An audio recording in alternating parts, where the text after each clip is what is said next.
Assalamualaikum warahmatullahi wabarakatuh. Pada kesempatan kali ini, kelompok kami akan mereview dan membandingkan aplikasi wireframing, yaitu Figma dan Mock Plus. Sebelum membahas lebih lanjut, kami akan memperkenalkan anggota kelompok kami. Yang pertama ada Alifia Lutfi Karoma, yang kedua Miftah Nur Rahman, dan yang ketiga adalah Bagus Aris Pradana, yaitu saya sendiri. Nah, aplikasi yang pertama yang akan kami bahas adalah aplikasi Figma. Figma adalah aplikasi desain UI dan UX yang dapat Anda gunakan untuk membuat situs web, aplikasi, atau komponen antarmuka pengguna yang lebih kecil yang dapat diintegrasikan ke dalam proyek lain. Dengan alat berbasis vektor yang hidup di cloud, Figma memungkinkan para penggunanya untuk bekerja di mana saja dari browser. Adapun kelebihan aplikasi Figma, yaitu kita bisa menggunakan Figma secara gratis, tempat penyimpanan data yang tidak terbatas, unlimited cloud storage. Figma menyederhanakan proses desain karena konsepnya yang dapat memasukkan banyak pengguna untuk melihat dan mengedit desain dalam satu cloud secara efisien. Siapapun dapat membuka file Figma tanpa perlu melakukan instalasi. Dapat dijalankan di sistem operasi dan browser apapun. Kecepatan dan performa bisa jauh lebih cepat saat mengedit dan melihat file.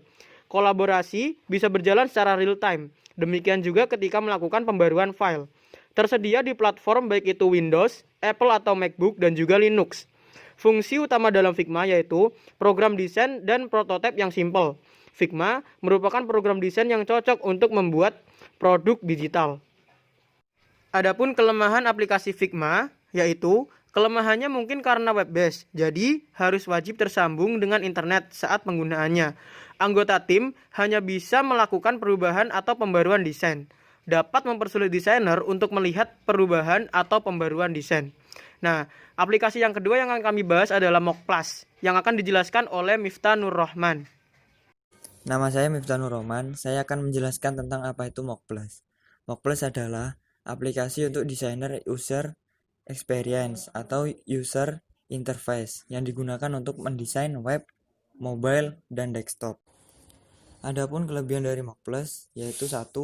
Mempunyai lebih dari 200 komponen dan 3000 icon yang bisa digunakan. 2. Mudah digunakan dan dipelajari.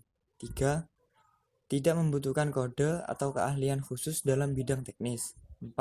Memindai kode QR untuk pengujian prototipe dapat dilakukan dengan instan dan juga memungkinkan untuk mengekspor ke HTML offline. Dan yang terakhir, mudah dan sederhana hanya dengan drag and drop untuk membuat prototipe yang interaktif dari aplikasi desktop, seluler, dan web dengan cepat. Dan Mock Plus juga memiliki kelemahan antara lain pada fitur Pro masih dikenai biaya dan juga tidak ada layanan web, dengan kata lain harus didownload terlebih dahulu sebelum digunakan. Selanjutnya, untuk slide berikutnya akan dilanjutkan oleh Alifia Lutfi Karoma.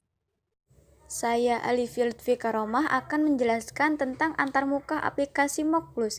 Di sebelah kiri saya itu merupakan desain bagian pertama dan di sebelah kanan saya itu merupakan desain bagian yang kedua. Adapun jenis-jenis kesalahan yang sering terjadi saat mendesain adalah sebagai berikut. Terlalu banyak jenis font. Yang kedua, tata letak bagian web yang berantakan. Yang ketiga, pengaturan warna yang aneh, desain yang tidak selaras, terlalu fokus pada perusahaan bukan pengguna. Adapun penanganan kesalahan yang sering terjadi saat mendesain adalah sebagai berikut. Pilih font maksimal 2 karena semakin banyak font yang dipakai maka desain terlihat aneh. Tata letak bagian web dibuat rapi atau nyaman untuk dilihat. Pengaturan warna yang selaras, membuat desain selaras baik itu tata letak, warna, dan font. Mendesain fokus pada pengguna bukan perusahaan. Mungkin itu saja dari saya. Wassalamualaikum warahmatullahi wabarakatuh.